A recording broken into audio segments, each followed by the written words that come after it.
Hello, hello. How we doing? How are we doing? Good? Good. Okay. Precious, Vlado, Devilish. You can, oh yeah, welcome to the live. Glad you could make it as well. Looking forward to the new AI Ready feature. That would be fun. It would be fun to be able to do like, no, we can't do that. We don't need speculations. We need you to tell us we are signing a left back. I can't say that we are. When does the wall banging start? Oh, man.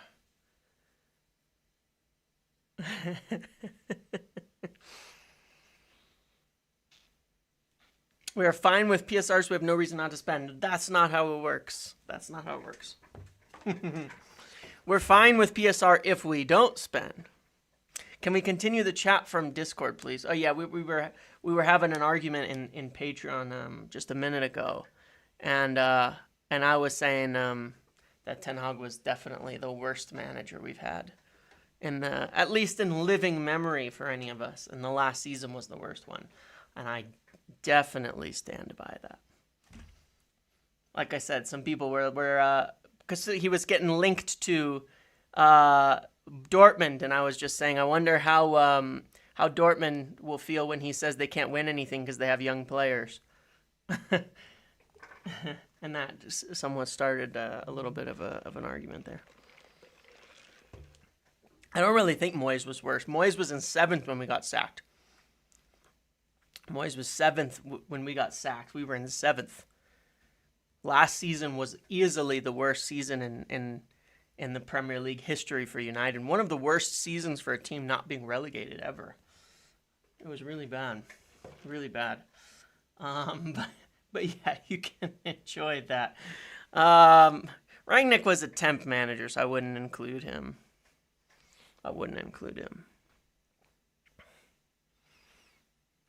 I would, yeah, and I understand that argument. Moyes had the champions, but if you watched back then that Sir Alex definitely won the league with probably a team that was half retired the moment he left, and it's calling it a title. Like, that is not a title-winning team the next year. On a technicality, yeah, they won the title, and I think half of them were retired the moment Sir Alex retired too. That was a heavily declining team that had no right to win the league only on the basis of Sir Alex's brilliance. Was it even close? It probably was a 7th-rate team, frankly. I'm not saying Moyes was the right guy or anything, or was even a good manager for us, but I think it was probably that bad. It needed a rebuild, and we could see in the years to come how much it needed a rebuild. We've never finished the rebuild since then, We never did it, That was a testament to Sir Alex, and that's about it, That's what it was. It's is a testament to how good of a manager Sir Alex was, more than the squad. More than the squad, it was a testament to him. It was a testament to him. And a lot of all the coaches left, all the staff left, everything left. That was truly the end of United. And anyway, it doesn't really matter. It was just a random discussion, but one of those things we were just chatting about that is completely unimportant. What is important? What are we talking about today? So, obviously, the most interesting news that came out in the last 24 hours has to be the most interesting thing in the last 24 hours has to be what came from Fabrizio, right? What came from Fabrizio on Nene Dorheles, right? That's the most interesting thing I think that's come out. Kvaratskhelia, here we go to Paris Saint-Germain. Fair enough. Wow, big transfer. But yeah, the Nene Dorheles is Dorgeles seems to be the most interesting one at this point in time. I really like the idea of these types of transfers, and we're gonna go back to our charts today to look at that again and kind of talk about how that's gonna work. I don't think it's about him being cheap or things like that. Because I think there's a smart strategy. Like if we look at this, let's get right into it and look at this for a second. When we look at this overall, we've got a problem, right? Which is that not only do we need starters, we actually need competent backups too, right? That is a huge issue that we have at this point in time. We need starters and we need competent backups in a number of positions. So you look at Diego Leon. Diego Leon was in Manchester yesterday, taking all these pictures, doing all of this stuff, and then doing his medical, getting all ready, and then he's going back, and he will join us in summer. I'm not saying he's a Torres, he's a Rashford replacement, mind you. But there's two different concepts here, right? So you get someone like Diego Leon, well, he becomes a backup. Now, here's your options for backups. You can do things like we've been doing, where we sign, Eriksen and Casemiro in their 30s, to bring them in to end up being depth, and then they're useless. And they're on the decline rather than on the upward trend. When you have a good team that's solid, you want to sign starters and push players down for sure, right? We need starters, but we don't have even bench players that are worth being good as bench players right now. Casemiro and Eriksen didn't even make the pitch against Arsenal. You know what I'm saying? Malacia did, but he shouldn't. He doesn't have the legs, the fitness, whatever it may be, to play in Premier League football, even as a backup anymore. He can't make it 90 minutes. You can't rotate and play Malacia and continue to play at a good level. We actually have a huge problem in certain positions where we don't even have the rotation. We don't have a starter and we don't have a rotation. So you can't sign a starter and push someone to rotation. You need a starter and you need a rotation player, right? That's the issue that I see at this moment in time. So when you take the left back, we have none. So you need to get a young player who can ideally, like, here's your options. You sign a starter, and then you either sign an old player to be a backup, or you sign a young player that could hopefully develop into near starter quality to compete.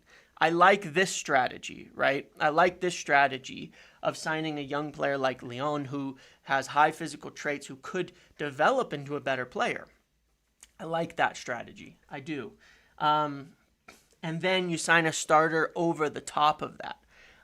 Moya saying, hey, I love the content. How can I join Discord? With the links in the description below, as well as on Twitter and all of that. And there's the Discord is free. The Patreon is a couple bucks a month. So that I like that of buying a starter. I look at the same here, right? I look at the same here on the left side, where I say, we probably need a starter, but you can see I have Bruno in both spots. He's not really, a right-sided player. But we don't have enough. We don't have enough players on the wings. We have Bruno, Garnacho, Ahmad for two positions, and neither Garnacho is not convincing, and Bruno is more a player who's not on the up. I'm not saying Bruno's finished. He's had some good performances again recently, but he's not going to get better. Age-wise, minutes-wise, he's probably going to decline, right? He's probably going to decline. And so you need two wingers probably, right? So you need a backup. And Garnacho, the situation with Garnacho. Okay, let's talk about Garnacho really quick here as a piece of news, because this is obviously relevant to everything. With regards to Garnacho, it's not, like I said yesterday, it's not at a point where he's leaving, or where, Napoli are making bids for him and trying to get him right now, and they're sending us all this money, and we're in discussions over him leaving. However, as I've said a few times in recent weeks, which has proven correct now, his agents, people around him, etc., have thought about his future. And that's why I said it's up to him. It's up to him, okay? It's up to him at this point. If he wants to buckle down and work, because let's look at the truth of it right now, right? In the reality, in terms of starters for now, Bruno and Ahmad are the starters, right? And that's going to stay the same. Bruno's working hard to do what Amarim wants. And he's obviously the nailed-on starter. Garnacho's not a starter anymore. And he probably won't be for quite a while. Maybe never. Maybe not for years, quite honestly. He can rotate for sure, like he did, where he can rotate on both sides. But he's not the starter. So he has to accept that role where he had been a starter under Ten Hag for quite a while, and now he's back to being a bench player. He has to accept the change in his role and want to progress forward under Ruben Amorim. And if he's accepting of that, then good. If he's not accepting of that, then, and he decides he wants to leave, then that's where he can go. And I'm not saying that it's wrong for agents or that it implies even doubt for agents of players to be meeting with other clubs. But it obviously does tell you they're thinking about it, that decision, right? I'm just saying that from an objective standpoint. If an agent of players is meeting with other clubs, they're thinking about it, right? They're considering, what their future is and things like that. And he will be evaluated by the club. They're not actively trying to sell him right now. They want to see how he does by the summer, where he gets going. But also it's really about his commitment, right? So if he decides he wants to leave, and if it's not working out, then United have two wingers, and that's it, right? And so you need, in these positions, either way right now, we need a backup. We need a backup who can likely play both sides, right? We need a backup who can play both sides, even now, even before, right? Because if you take them out of position, we really only have one who can kind of play on both sides. If you take people out of multiple spots, Rashford will go one way or another somehow. Mount is a sick note. Anthony, it will leave on loan if they can get him out now or in summer. So how am I giving Rashford the benefit of the doubt? I've already counted him out of the team, honestly. I've already counted him out of the team. For me, it's a non-factor, whatever the reasons behind it. I've already counted him out of the team. He obviously wants to leave. And so it's the same thing. If a player wants to leave, they want to leave, But regardless, we don't have this, right? So we need one.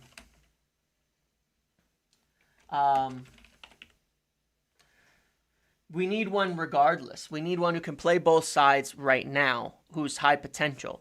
For me, if Garnacho wants to stay, getting somebody young who can play on both sides then gives us good options at winger.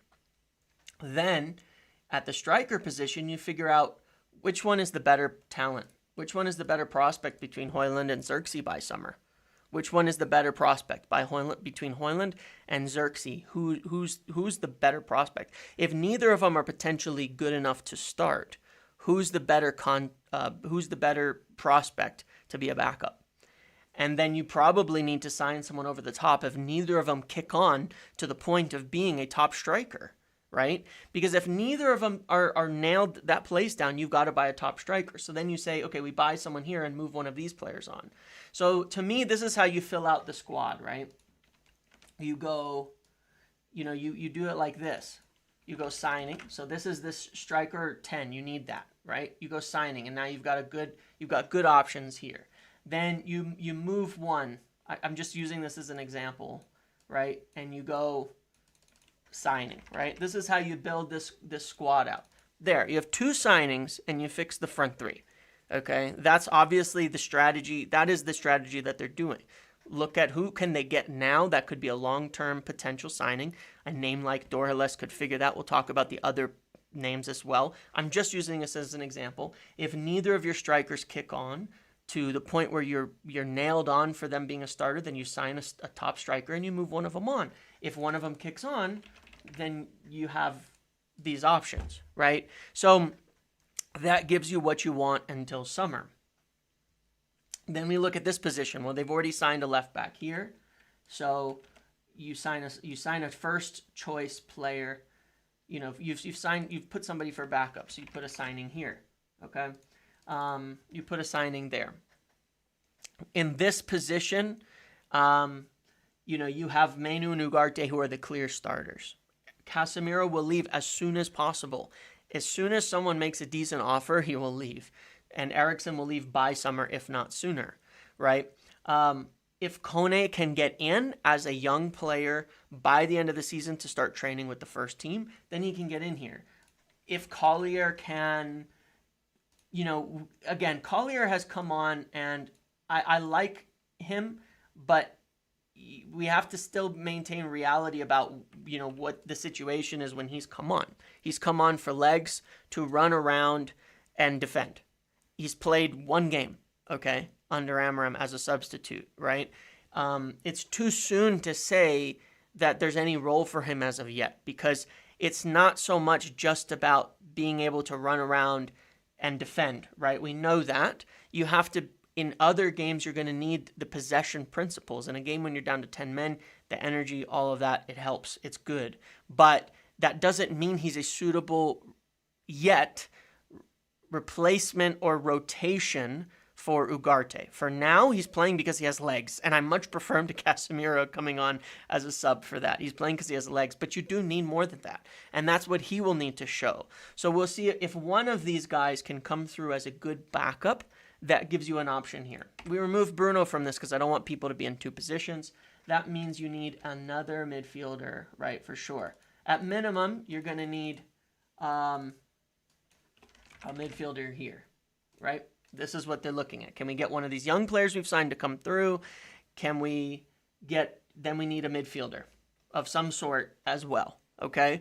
So we've got potentially a signing here who can play on both sides, a signing or not at striker, a signing at left back, a signing in the midfield. So 1, 2, 3, 4 signings is needed so far. Then we move to the back line. Maguire is nailed on as our starting center back. Thank you very much. Maguire is nailed on as that starting center back. That's a fact. He wants to stay. He's going to stay at least another year, and they will likely open up talks to extend it even a little bit further on renegotiated terms. Maguire is our starting center back, and I won't go on about it.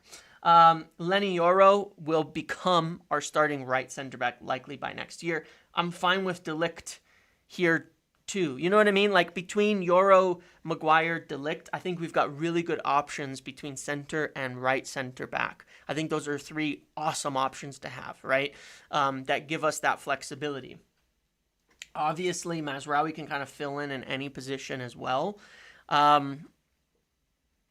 Lissandro, De Ligt isn't in dark green because I only have one starter. That's really all that it is. Good depth, right? He's good depth. I think Yoro is obviously the long-term starter, and Maguire's nailed that position down. But Yoro and De Ligt are going to rotate. You could flip-flop them right now. It makes no difference to me. It's just that Yoro is obviously, as the young prospect, who's right now it's De Ligt, right? By summer, I think it'll be Yoro. But it's enough. There's enough to rotate where they may all play an easy number of games. They may all play an even number of games. You know what I'm saying? Like because there's 3 center backs between these 2 positions, I could see all of them starting 30 games. Yoro, De Ligt, Maguire, they could all start 30 games. Frankly, when you rotate everybody around, they could all start 30 games. That would be fine. Don't overthink that. I'm just using it as it's just because it's just how it is. On the left, I think Lissandro's probably good depth. Again, it's at times hit or miss, right? With Lissandro, because I think he's got really great traits, and some weaknesses, right? And I do know that they would like to have another center back, and so that's where you have another option where you'd say, okay, potentially. And they could compete on this side as well. And it's also just about having more left footers because we don't have enough left footers, right? Potentially a signing here. But again, it could be one that rotates regularly with Lissandro. It just depends how well he plays, Beyond that, yeah, you can have depth. Mazraoui can play in different places. Kukonki could get through. Lindelof will leave. Evans will leave. I'm going to take Maguire out from here. I'll leave Yoro. Kukonki could come in as depth. I don't know.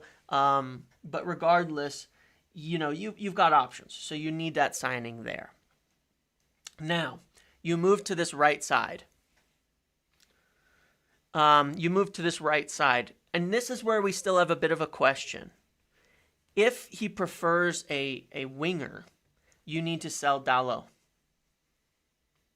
You have to, because there's no place for him. If we don't know yet, right? If he prefers a winger and you want to bring in someone like Tyler Dibbling or Kenda, then Dalot's done, right? And in that case, because Mazraoui is much more flexible in terms of where he can play, you have Ahmad and Mazraoui as potential options here. I don't know. Even then, if you get someone like Dorhalis and you move Ahmad here, you still have too many on the right side at that point in time. You don't have enough. I mean, you have too many players if you want to do that. It depends if it's something they want to do for now. Right at the moment, I think that it's going to be something like this. And they may or may not make a signing yet. We don't know, right? I think you could get away with Mazraoui being the starter. The more that we train and the more that we sign players, I think Mazraoui's gotten better and better. You know, in recent weeks, in the last few games, playing in as a wingback, since we've gotten more training and things like that, Mazraoui's gotten better. And I kind of trust him to develop and to keep doing better because he's a really smart player. He's obviously a great player, Mazraoui. And so the more training we have, he might be fine. He might do this right wingback role great. It's not like he's bad in possession. He's great in possession. You know, he does so much. He's got good pace. We may not have to sell, and we may not have to make a signing this summer there. We might not. You know, if we do, the more we train, the more we work on it, Mazraoui could just be our right wing back. You know, and then at times you could play Ahmad over here, and you know, with your signing starting here. So it's not like you couldn't, you know, still have an attacker at right wing back for certain games. You know, so I don't think this one's a guaranteed yet. So the question marks are, you know, like here, so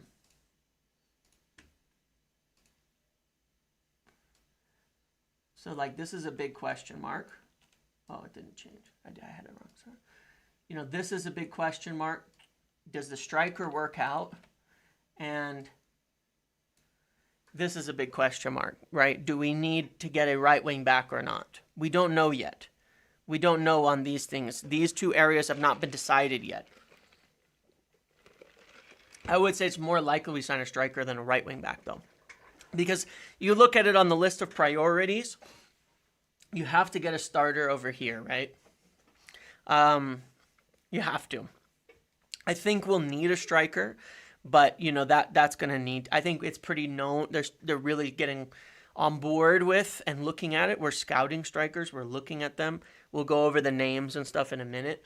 But I think when you go through this, yeah, you need this left wing back really bad. You need at least one attacker instantly, right? That's why they're up on these number 1 and 2 on our list. And hopefully you can get them in January. Will we? I don't know yet. Then you for sure need a center back. You for sure, because you're going to lose 2. At the minimum, you need a center back because you're going to lose 2. You're going to be way short there. You need probably another forward. I probably would move this. I probably would do it like this. I probably do it like this in terms of order, right? You have to get this left wing back and one attacker in. Then you definitely need a midfielder because we have nothing. Casemiro and Eriksen are there's no point. You have to get another midfielder in, right? Then you probably need another forward. Then, you know, making Lissandro potentially depth, I think is necessary, but a good thing. And then maybe a right wing back. And that's it. And so I like their strategy of signing these players. Kone, Lyon, and maybe another young player who's more ready to come into these positions where you may not need a starter right now, but you don't want to sign an old player. And if we make signings at these areas, you know, we probably think it's different. You're correct about a goalkeeper too. I kind of list the goalkeeper as a whatever because it's an in and out situation. If Bayindir leaves, we'll get a goalkeeper to replace him, and it's kind of that simple, right? Cheeto, I'm not putting players on this list if they haven't debuted yet. That's why I haven't put Kokonki on the list yet. If they don't debut, then I can't put him here yet. Give me 1 sec.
So the reason I put Kone on the list is because of why he was signed. That's why. The reason I put him is because of why he was signed. He was intended to be into first team training by the end of the season, and he's just had injuries. That's why I put him on the list originally, as to why he was signed. Cheeto was not signed to go into the first team this season. He's not even with the oldest team yet, you know. That's why I put, and Kokonki hasn't really come through yet, but Kone was signed by the same people who signed Leon and the same people who were looking at Doralus, right? Vivell and Wilcox, right? To look at it and say, this is a player that we think could be ready for the first team fairly soon, right? So it was because of the intention of what he was signed for. Diego Leon obviously hasn't debuted, you know, either, right? But the goal is that they come in, train for a little, and then go into the first team. That was the idea.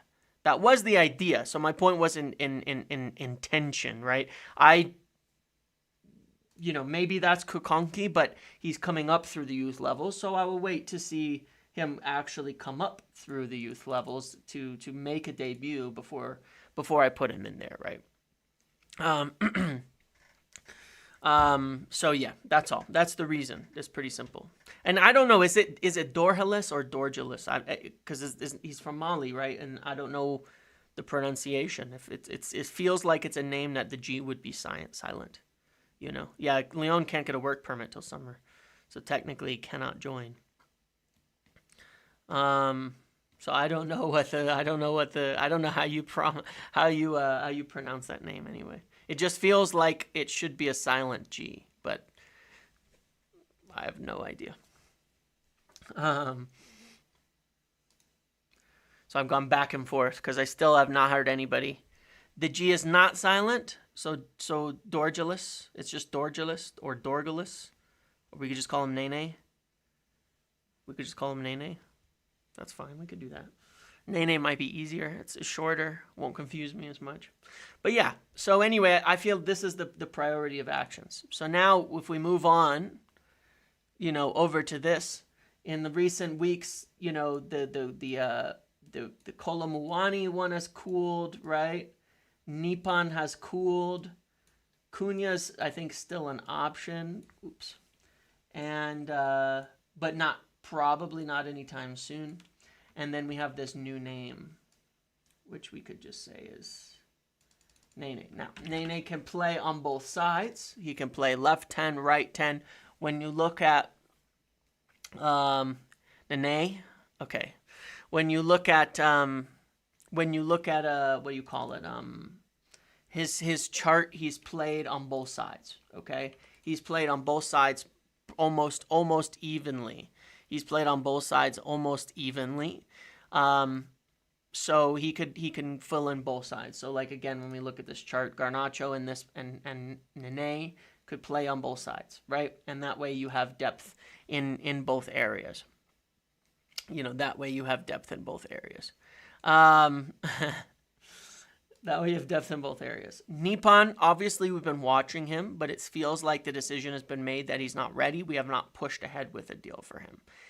He may be going and doing trials at a few different clubs, including United, but we've not yet decided. Now, there was even another left winger, like a really young American, that did trial recently at United. We have to keep an eye on that, but that would probably be closer to a youth level signing. I have not seen good links to other players to add to this. So it's not just speculating. I'm putting people on here if there's actually been good links.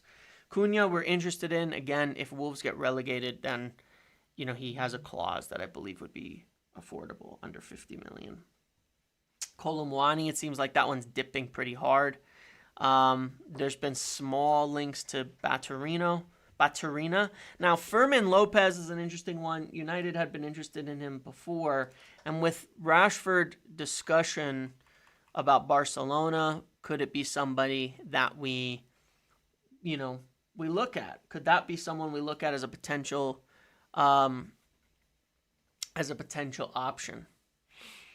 Mo Yasin, were you in the Discord before? Thank you for your donation. Were you in the Discord before? Because if you did get banned from the Discord, then it's not going to let you back in, unfortunately.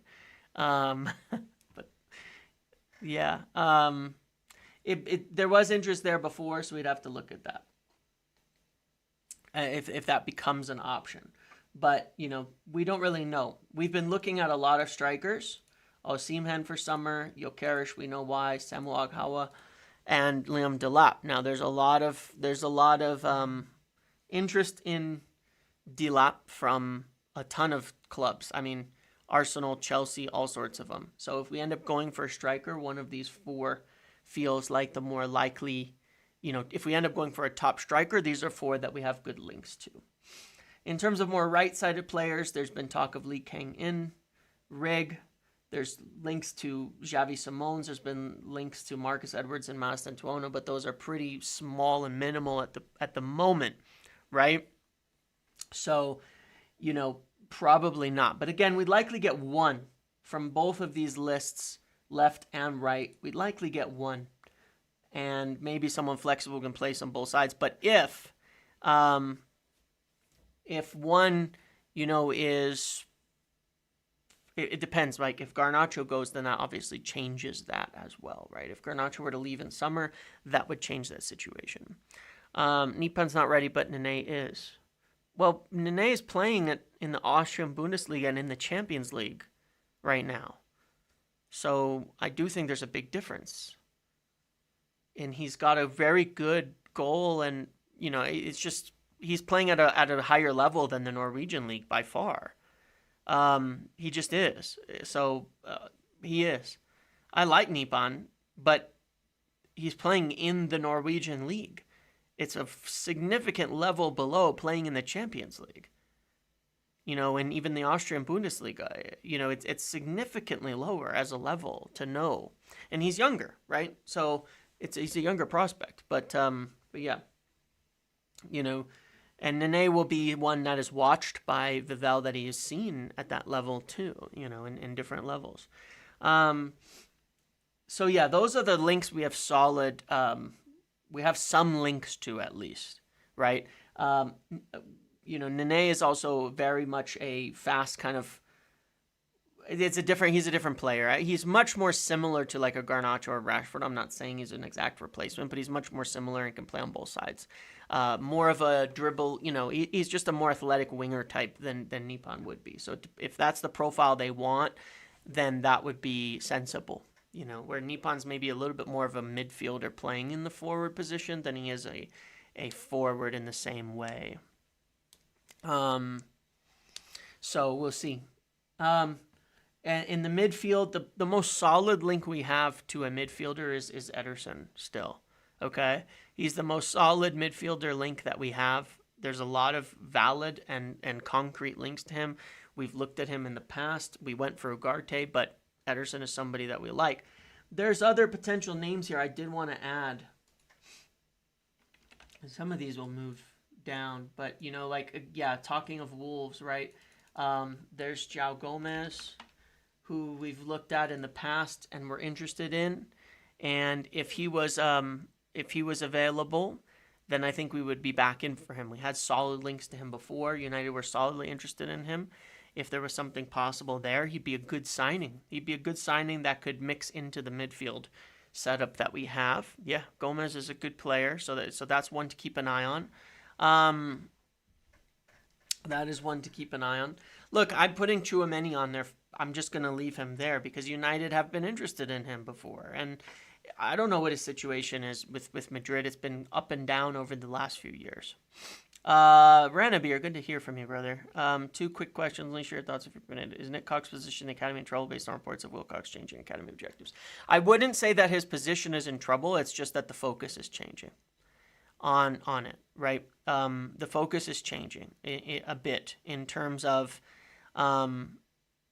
what they want, and everybody's going to have to get on board and succeed with that. You know, things are just going to be handled a bit differently, you know. They just are. Now, again, in this midfield position, maybe something pops up out of nowhere. You know, maybe this one pops up out of nowhere, you know, another young player that, you know, that Vavel finds and brings from somewhere. Could be. But we haven't heard much else otherwise. Adam Wharton, everybody was following. He's had a pretty disappointing season with injury as well. I think he's still injured right now. They had a surgery and all of that.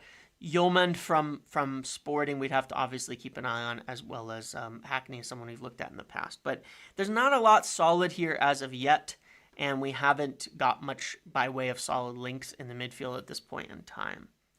But those are ones that are genuine that we have kept an eye on. So, yeah. On the left-back side, we know that Kirkez and Mendes are our top 2 targets. They just are. They're our top 2 targets. We've expanded it to add Dorgu. Ait Nouri is someone we've watched. Gutierrez is someone we've watched. Anthony Robinson would be very expensive. Davies is someone that's nearly impossible, even though he's super highly rated. So we know we need one of those. That's pretty simple.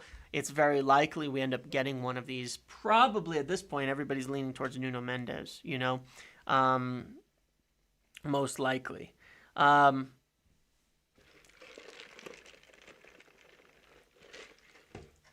That's a really good question, Ranabir, on Dominic Jordan with regards to the data. Because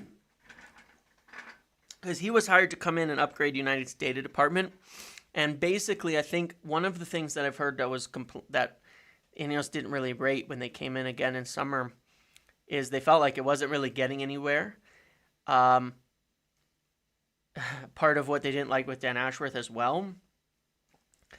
And they felt, I believe, that, you know, Vavel, Wilcox, what they brought to the table with their own kind of networks and solutions were better. And it wasn't worth continuing to invest a lot of money in a department that they felt they already had good solutions to run and to manage, you know.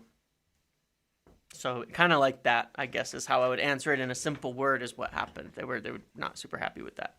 I'm not including Leon. I included him on the other one as a part of the team already. Mendes does seem like somebody that that seems like maybe right now he's at top of it just because of the familiarity. He's a good fullback for sure. You know, take him, but I would definitely still keep a strong eye on Kirkes there too. I'm almost a little bit wary of doing that, of picking Mendes instead of Kirkes. But I think, because I think Kirkes is maybe, I don't know. I think Kirkes could maybe be more. I'm just more wary of changing, like I'm wary of getting a player on the basis of them being linked to the manager, right? For a good reason, I think. That's my concern. At left center back, the links have gone pretty quiet. There's still links to Gonzalo Inacio. And again, I have the same concerns here.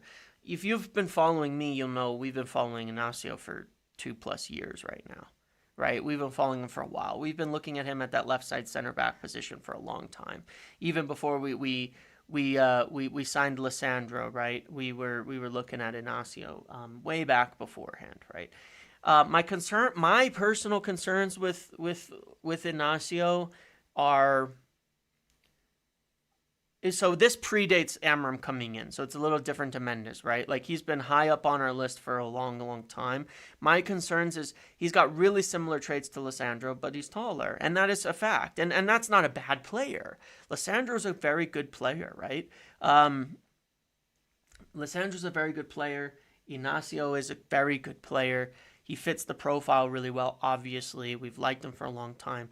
The question is, Lissandro, I think, has slowed down a little bit since his injury, right? So at the moment, Inacio is probably more athletic and faster than him, but he's not a super athlete. He's a bit taller, all of that. But he's not a super athlete. Is it enough? I don't know. I remain a little unconvinced, right? And I think that's why we went for Braithwaite in summer, because he's more of an athlete. I'm a little unconvinced here as to what the right call is. I have my concerns at Inacio.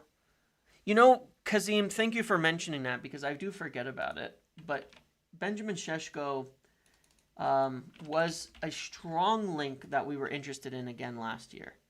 We've been interested in him for some time. We've continued to follow his progress, and he should be on the list in the striker position. He is on the list, I should say. He should be on the list I have here in terms of a striker.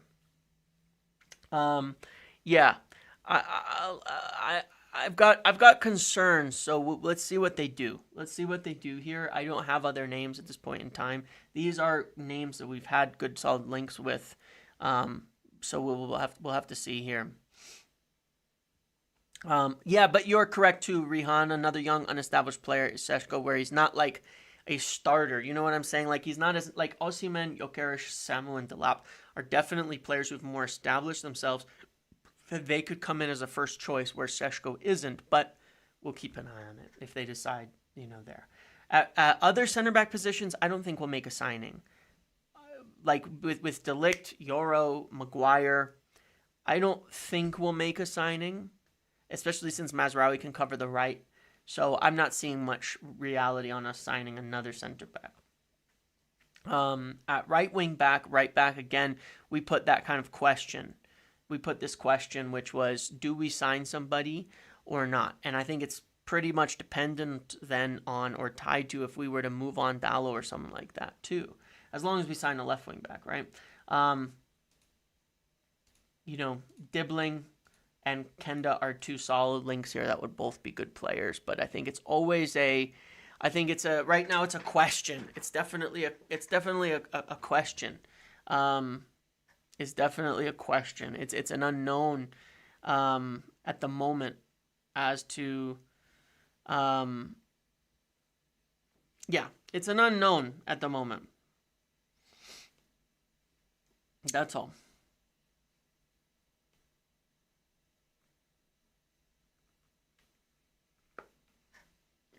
That's the reality of it. It's just an unknown as to whether we're gonna do it. These links look like hipsters. What do you mean? What's wrong with the links here?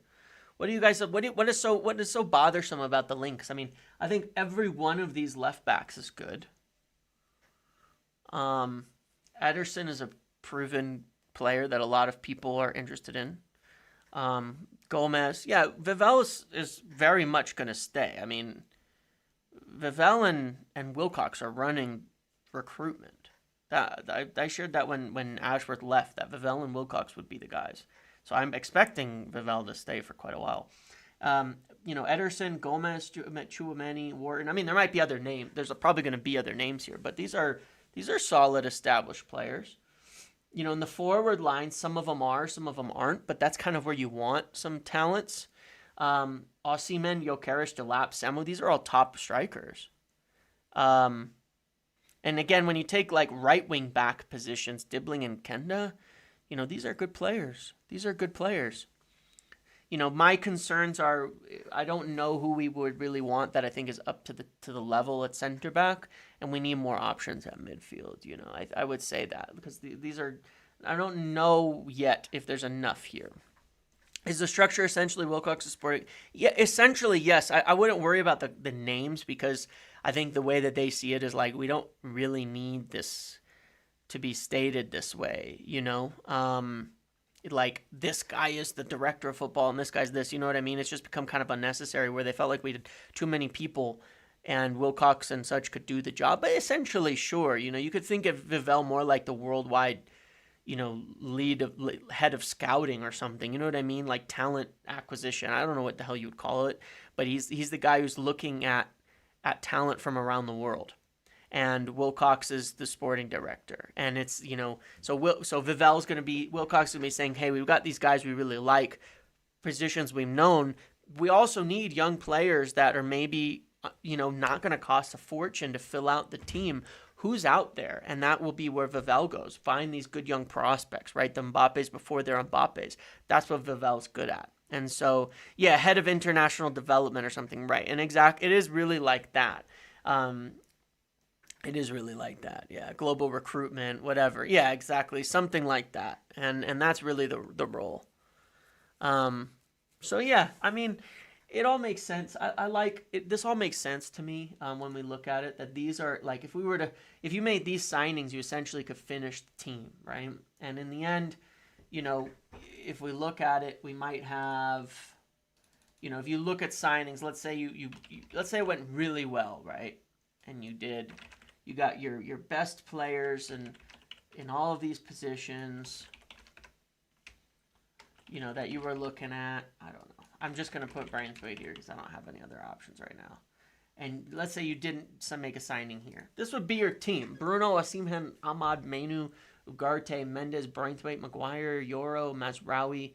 You'd have backups in Dowlow, Ederson, Konair, Collier, Delict, Lissandro, Leon, Garnacho, Nene, and Xerxes, let's say. Like, I think that's a very good squad that you could potentially have if you follow through a lot of this, and I think when you talk about cost, I mean, we could add this up, couldn't we, if we ended up doing something like this?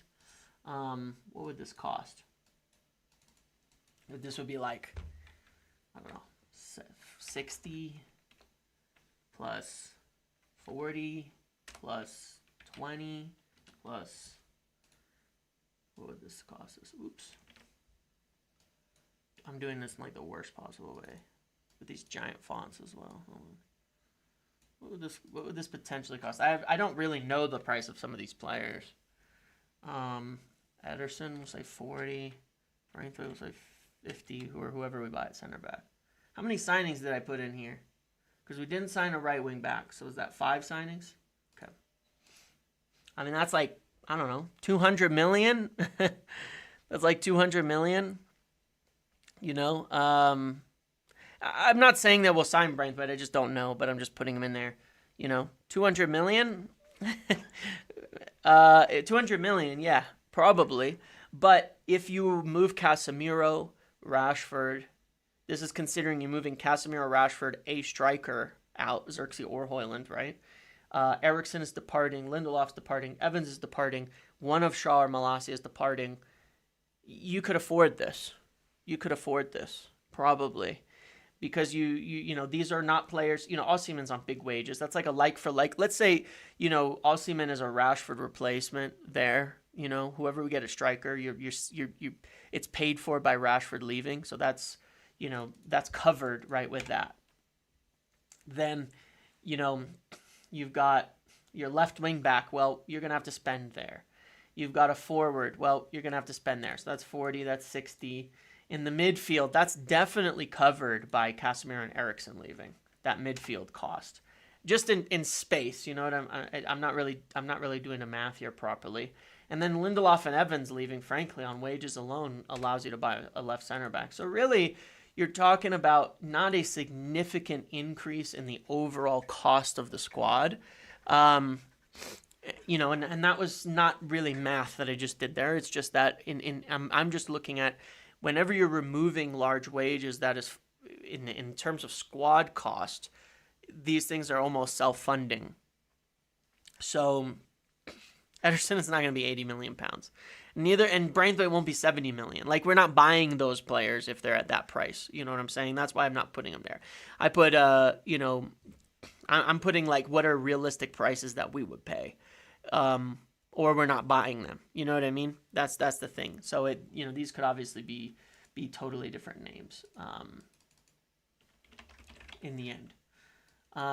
But yeah, this is essentially the concept. I think it's very manageable, so long as, I think it's actually quite manageable overall, without necessarily increasing the squad costs. Without necessarily, Napoli agreed to sell Osimhen for 65 million. You're right. I think you could get 50 million pounds for Osimhen, 50 million for Ederson, 20 for Nene, 40 for Mendes, and then your center back. So yeah, I think in general you probably spend between 150 and 200 million to do it. But with Rashford, Casemiro, and Eriksen gone alone, you're freeing up wages of like 900,000 a week. That's like almost funds the entire transfer window without raising your squad cost. Right? It almost funds the entire transfer window without raising your squad cost, right? So when you add in Lindelof, Evans, and if we can move anybody else, we can with those departures keep our squad cost to a minimum, not increase our total expense from a PSR perspective over the course of this summer and moving forward. So yeah, it's interesting stuff.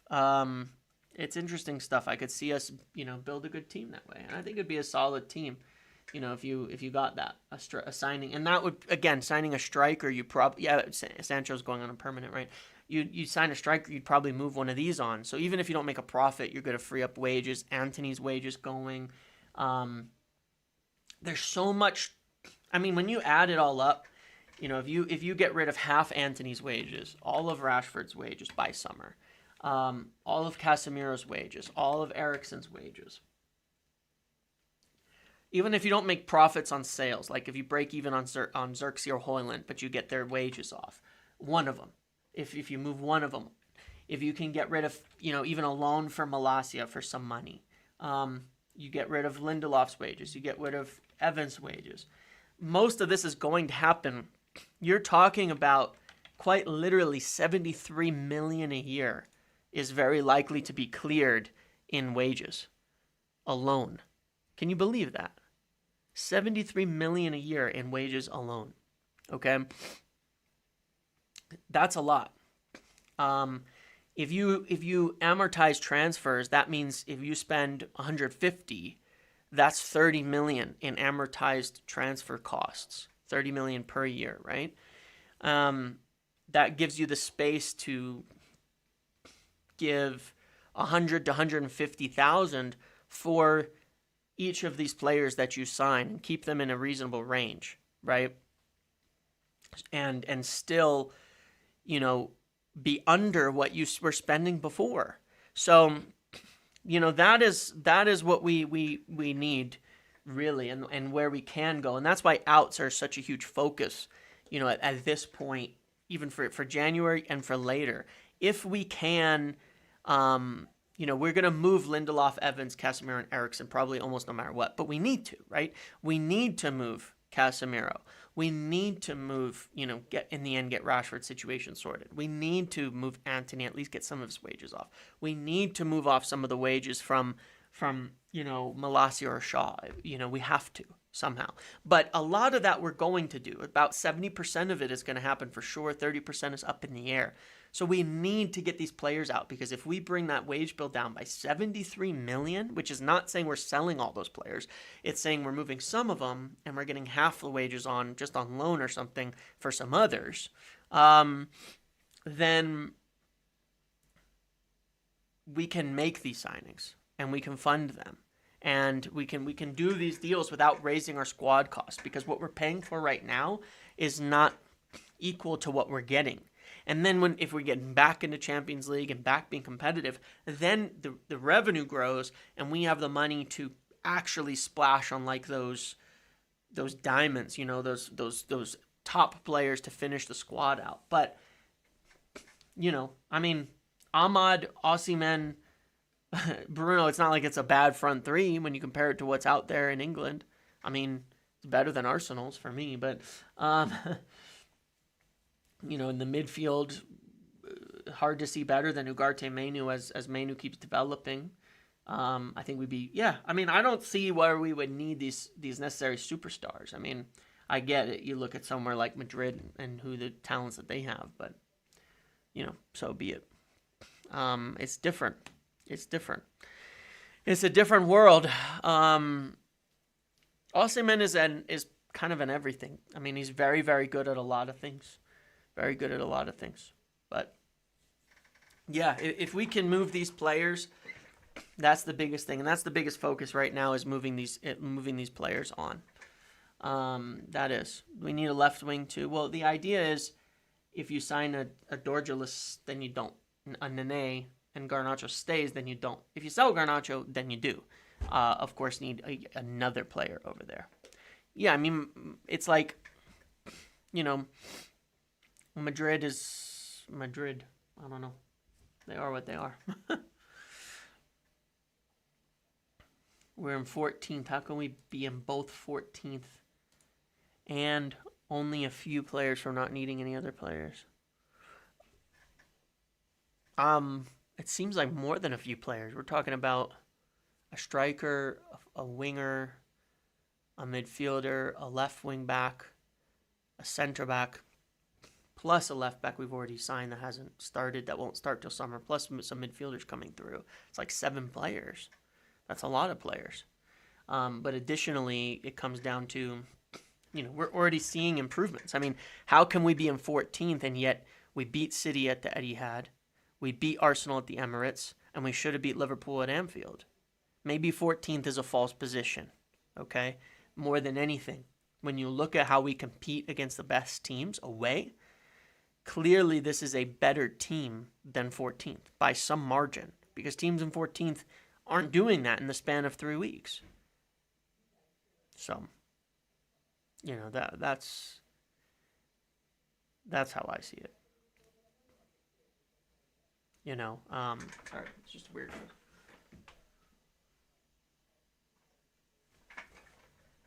Yeah, I think that there's manager tax, yeah.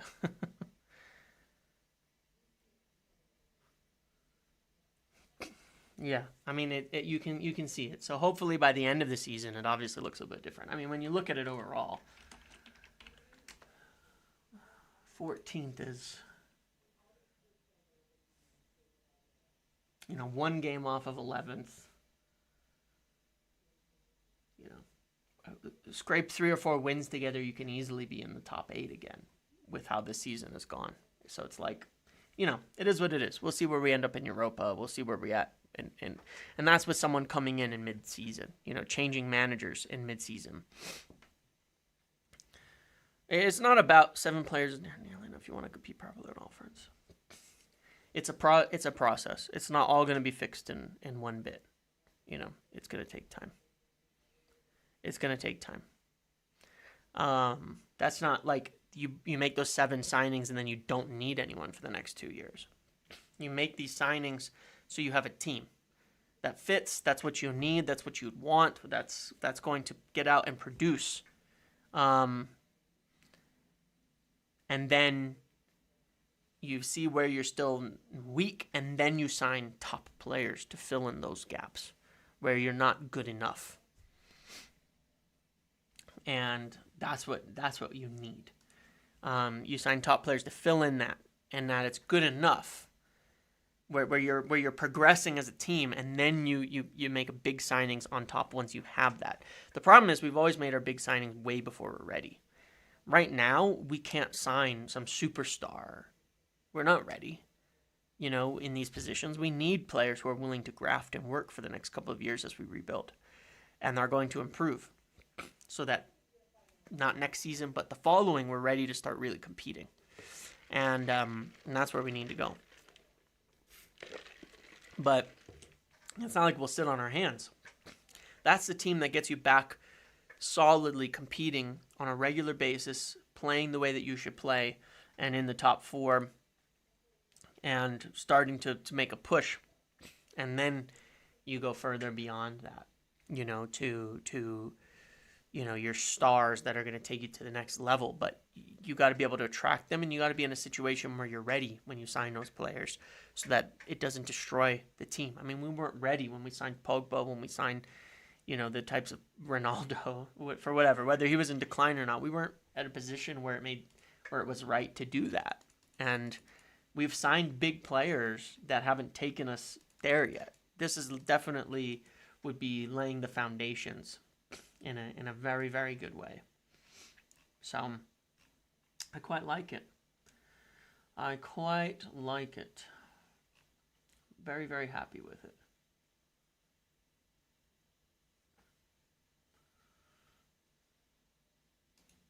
I'm happy with the strategy. Very, very happy. Especially athletes. When I look at what we're looking at, the biggest thing is athletes. More top athletes. Raising that flooring. Although a lot of the players we're looking at are very much good athletes. They're top athletes. And in the end, maybe 2 years from now we're looking at, we're starting, not this summer, but the following, we're looking at, a starter in the front line to replace Bruno. So you have a new signing, a top striker like Osimhen and Ahmad. And then you have a great front three, for the long term. If we can remove as much as possible, then we can make the signings we need now to get ourselves back into being competitive on the regular. And that will allow us to make the money to make big signings for the kind of cherry on tops that we need. So, yeah, I think that's about it for today for what I wanted to cover. I'm going to be doing, I remember I mentioned this little, this new feature on the watch along platform. I'm actually going to do a little test stream with this new feature this afternoon at 8 p.m. UK, I think. And come join me there because it's awesome. I mean, it's a super cool thing. We're going to go over the Liverpool game and be able to look at replays, key moments, all sorts of things, and watch them and all of that. Academy, I will be doing something. I'm recording something tomorrow on that, so it'll be released tomorrow or Thursday before or after the game. So yeah, that'll be good. That'll be good. But that'll be good as well. But yeah, come join me. This is like one of the coolest features. We're doing this like as a tester today because it just released for me to use this. Should make some really interesting content. Again, it won't be coming to YouTube because of the kind of how this is used. There's no ads, there's no cost, there's no money. Just come over and watch that, and then I'll be doing another one on Friday to review the whole Southampton game with this tool. It's really awesome, actually. It's an incredible tool. So hopefully I will see you there, and I'll tweet that out when I go live on that platform later today as well. But otherwise, thank you all for hanging out with me today. Thanks for being here. We will be back otherwise on YouTube tomorrow morning for pre-match vote since our game is on Thursday. Premier League game. We'll do a vote on lineups and all that again. Check up on any of the latest. Then we'll obviously do a little preview on Thursday. We'll have Academy review video coming. We'll have a watch along Thursday. We'll do another live on Friday. There's going to be 2 or 3 things a day this week. So I hope to see you there. But thanks for hanging out with me. And let's see what the next few days hold if we get any further developments. Okay? Thanks for watching. And I will see you.